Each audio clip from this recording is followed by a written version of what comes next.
Agora, Tamara, vamos lá. E Tamara, boa noite, tudo bom? Oi, professor, boa noite, me ouve bem? Tranquilo, tá ótimo, Tamara, o som tá bom. Boa noite. Obrigada. Vamos dar início à Boa sua noite. apresentação? Pode começar. Boa noite aos colegas de turma. Boa noite ao professor Carlos, que está compondo aí na nossa banca.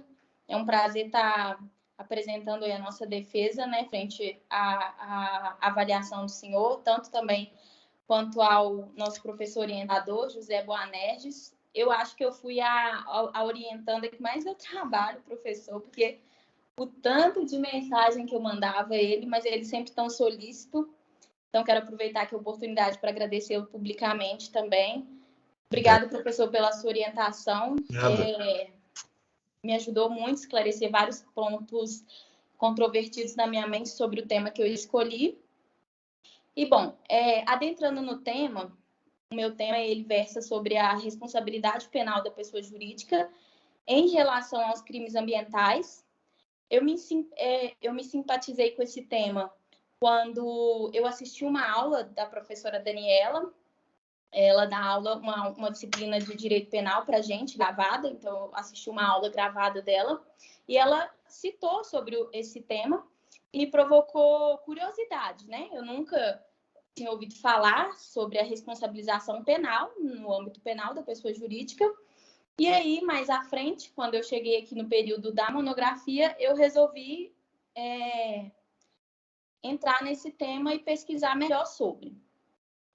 A importância, né, da abordagem da responsabilidade penal da pessoa jurídica, da penalização da pessoa jurídica frente ao direito penal, ao meu ver, é essencial quanto ao mundo atual em que vivemos, né, que boa parte aí da economia é figurada pela pessoa jurídica, nas relações mercantis, econômicas, nós temos aí as pessoas jurídicas, e mais do que nunca, né, nós como mineiros, recentemente, vivemos duas tragédias aí, onde a pessoa jurídica, né, vamos dizer assim, foi uma das responsáveis por ela, que é uma das tragédias considerado um acidente, o pior acidente acontecido aqui no Brasil, que foi a tragédia de Mariana, rompimento da barragem em Mariana e de Brumadinho. Bom, a responsabilidade penal da pessoa jurídica, nós encontramos previsão quanto ao nosso ordenamento jurídico na nossa Constituição Federal, né, que é a nossa Carta Magna aí, a gente se pauta principalmente na Constituição Federal, então no artigo 225 a gente tem a previsão legal quanto à responsabilização penal da pessoa jurídica, e nós também temos a Lei 9.605 de 98, que além de prever a tipificação, né, traz a tipificação da responsabilidade penal da pessoa jurídica, ela também traz as modalidades de pena em caso de ilícitos cometidos, né, pela pessoa jurídica. A redação... Desculpa, me perdi aqui. Mas a redação tanto da Constituição quanto da lei, ela traz essa responsabilização muito explícita, né? O artigo 225, no parágrafo 3º, ele diz que as pessoas jurídicas elas podem ser responsabilizadas penalmente e administrativamente. Frente a essa responsabilização penal da pessoa jurídica, a maior discussão que nós temos frente à doutrina é quanto à vontade de agir da pessoa jurídica, que é o dolo, né, externando a vontade ali, o dolo subjetivo. Parte da doutrina, pensadores aí, doutrinadores como Luiz Regis Prado, pessoas que são até influentes, né, para o nosso direito, vê a pessoa jurídica como um ente fictício, um ente que não é dotado de vontade, ele é incapaz de compreender a natureza do crime e também incapaz de entender os objetivos da pena, que é algo muito importante no direito penal. Esse entendimento desses doutrinadores é baseado na teoria da ficção, que é a teoria de Savigny, que, assim como eu disse, né, eles veem a pessoa jurídica como um ente fictício que não admite a capacidade penal da pessoa, não admite a capacidade penal, pois argumentam que a pessoa jurídica ela não é dotada de consciência moral, dessa forma, ela não pode agir com dolo, culpa, e, além disso, ela não pode entender a culpabilidade, nem menos ainda a reprovabilidade e os fins da pena. Então, esses são alguns dos argumentos, né, dos apoiadores da teoria da ficção, que é a teoria de Savigny. E, em oposição a essa teoria, nós temos a teoria do Otto Gierke, que é conhecida como teoria da realidade ou teoria orgânica. O Otto Gierke, ao meu ver, ele apresenta um entendimento muito interessante, porque ele diz que a vontade da pessoa jurídica, ela não é para o Otto, ela não é uma ficção criada pelo direito, mas ela é um ente real dotado de vontade. E como justificativa, né, dessa vontade, desse dolo, os apoiadores dessa teoria e também o Otto Gierke, ele traz que a pessoa jurídica ela é levada pela vontade coletiva, que é externada pelos entes, né, que compõem ali a pessoa jurídica, que são pessoas físicas, obviamente, mas que externam ali, através de uma assembleia ou de um conselho, a sua vontade. Ali é a soma das vontades individuais, um consenso, né? A maioria gera aí a vontade coletiva da pessoa jurídica, o que guia aí os atos da pessoa jurídica. Esse entendimento tem bastante controvérsia aí também na nossa doutrina, né? Quanto aos adeptos aí da teoria da ficção e os adeptos da teoria da realidade, mas esse é o entendimento que o nosso Supremo Tribunal Federal tem aderido atualmente. O nosso Supremo Tribunal Federal, ele, através da decisão do recurso extraordinário 548-181, que nós tivemos como relatora a ministra Rosa Weber, ela defendeu veemente a tese de que é possível, sim, a responsabilização penal, né? É possível a responsabilização da pessoa jurídica na esfera penal, pois, de acordo com o entendimento, né, aí da relatora Rosa Weber, ela diz que o entendimento do Supremo Federal é que a Constituição consagrou de forma clara e expressa a possibilidade de responsabilização penal das pessoas jurídicas em relação ao meio ambiente. Vou destacar aqui essa fala da ministra Rosa Weber, que eu achei muito interessante. Ela diz assim: a Constituição Federal de 1988 permite a penação da pessoa jurídica sem que necessariamente se atribua o mesmo fato delituoso à pessoa física, bastando que fique demonstrado que o ilícito decorreu de deliberações ou atos cometidos por indivíduos ou órgãos vinculados à empresa, no exercício regular de suas atribuições internas à sociedade, enquanto comportamentos aceitos pela pessoa jurídica concernente à sua atuação social ordinária. Pois bem, esse entendimento da ministra Rosa Weber, né, que foi aí baseado, ela cita bastante o direito francês, que são adeptos aí da penalização da pessoa jurídica, cita também, eu coloquei na minha monografia, uma decisão da Suprema Corte americana, onde eles prevêem aí a responsabilização da pessoa jurídica no âmbito penal. E aí ela vem pautada, né, veemente na Constituição Federal, que tem essa legislação muito clara. E esse entendimento do Supremo Tribunal Federal trouxe vamos dizer assim, a ruptura, né, da teoria da dupla imputação, que anteriormente era aceita, né, e nas decisões do Superior Tribunal de Justiça, essa decisão era pautada nessa teoria da dupla imputação, onde a pessoa jurídica ela só poderia ser responsabilizada, segundo o Superior Tribunal de Justiça, se ela fosse responsabilizada concomitantemente com a pessoa física. Então, segundo as decisões ali que foram proferidas pelo Superior Tribunal de Justiça antes dessa decisão aí da ministra Rosa Weber, né, que foi relatora desse recurso extraordinário, eles entendiam que não era possível a imputação penal da pessoa jurídica de forma isolada, Mas essa decisão, né,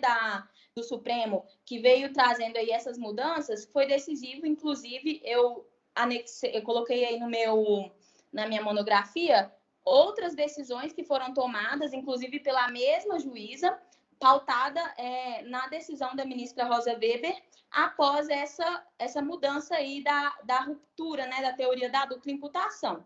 É possível, sim, né, a imputação tanto da pessoa física e jurídica, mas não se faz obrigatório essa imputação ser de forma dupla. Esse é o entendimento, né, que vem sendo construído aí frente ao nosso judiciário.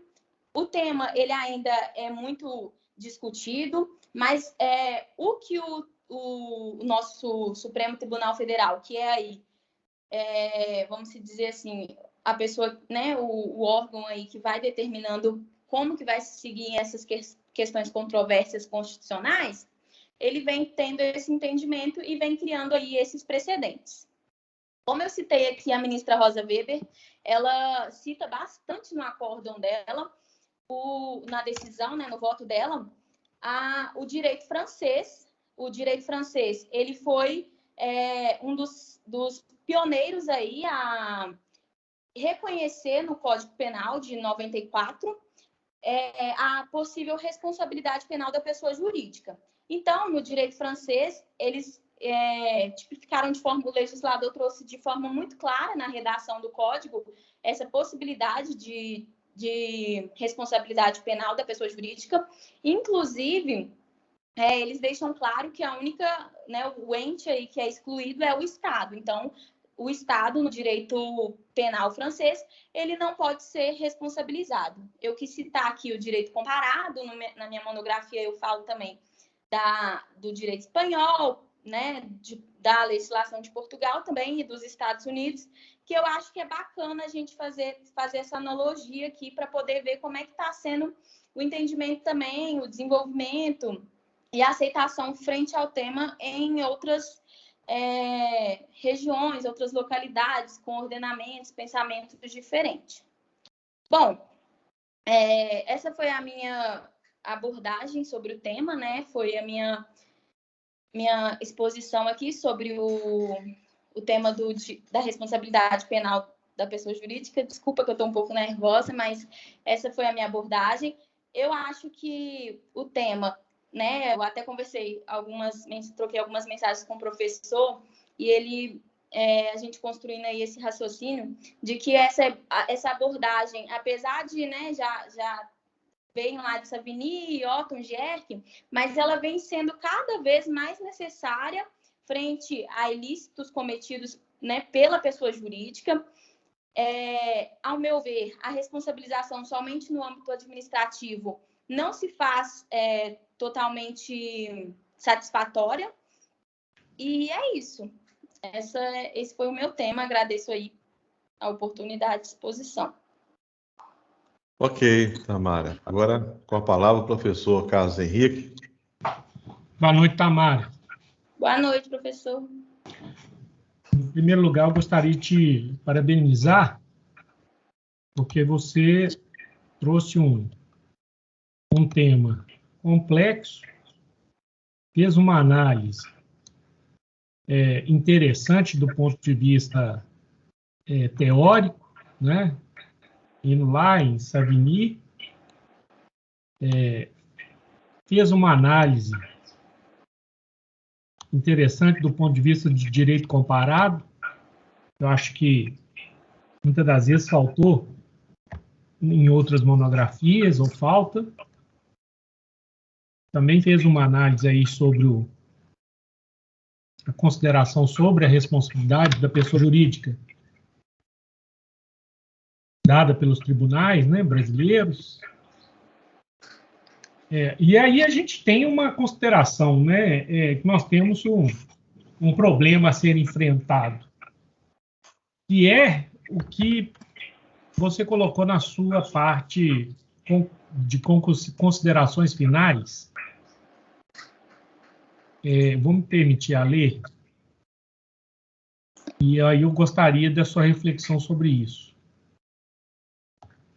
no segundo parágrafo das suas considerações finais, no item 8, você colocou assim: esta é a realidade real. Está um pouco redundante aqui, mas vamos lá. Assustadora e cada vez mais próxima de nós do que imaginamos. Haja visto o rompimento da barragem de Brumadinho, que aconteceu em 2019, o acidente provocado pela mineradora Vale ceifou a vida de 270 pessoas, além de 9 que são considerados como desaparecidos. Os números são chocantes e a realidade, além de assustadora, é lastimável. Sobretudo, este foi somente um dos cenários de delinquência da pessoa jurídica. O fato de boa parte da economia e das relações mercantis serem figuras por pessoas jurídicas faz a discussão cada vez mais necessária. Então, eu vou fazer uma pergunta com base nesta afirmação que você fez. De que forma nós podemos penalizar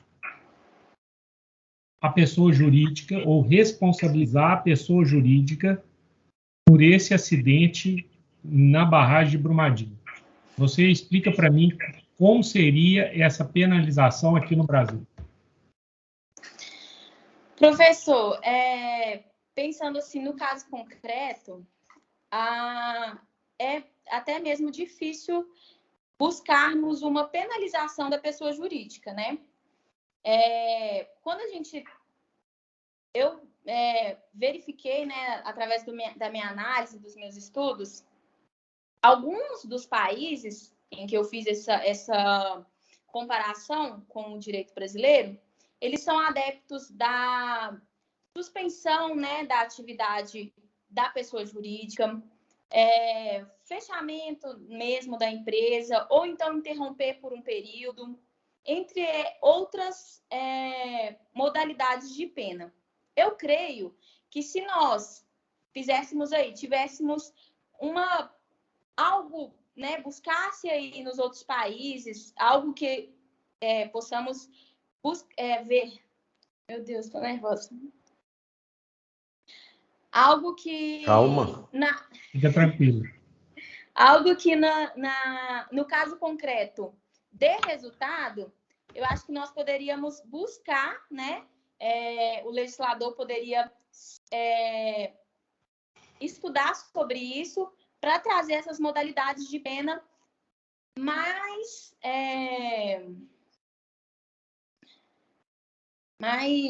esqueci a palavra, ai, meu Deus. Oh, meu Deus. Peraí. Mais certeiras. Então, mas olhando para o caso concreto, a gente pode ver que fica um pouco... entra aí em conflito essa situação, porque, levando para esse caso concreto da Vale, é uma empresa que traz lucro, né? Tem aí os seus lucros, emprega pessoas. Então, teria que fazer esse estudo para poder fazer um parâmetro, né, de penas que sejam aplicáveis, mas que também não tragam prejuízo maior do que, né, o que já trouxe aí o rompimento da barragem para a sociedade. Então, eu creio que tem que fazer pôr na balança, né, para poder fazer essa escolha aí da penalização. Tamara, mas fechamento da empresa, suspensão da atividade, bloqueio de algum ativo econômico, isso é uma medida penal ou é uma medida civil? É uma medida civil.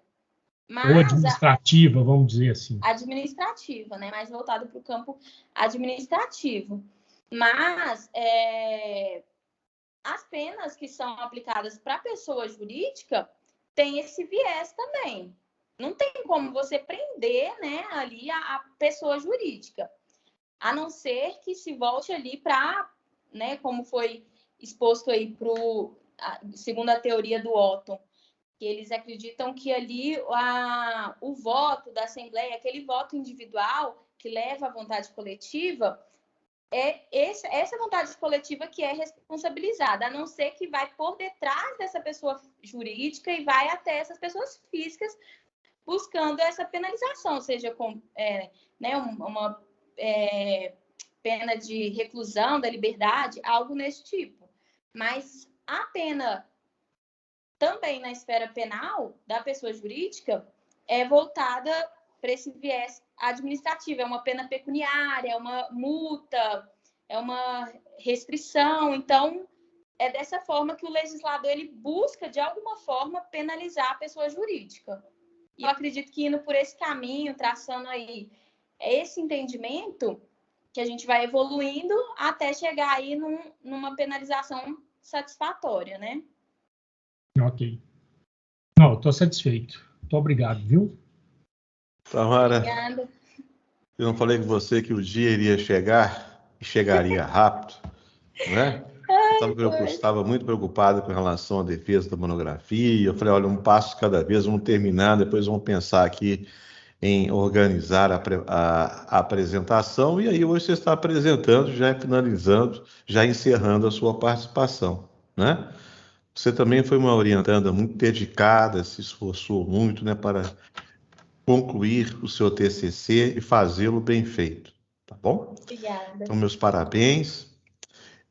Também gostaria de agradecer a presença, a participação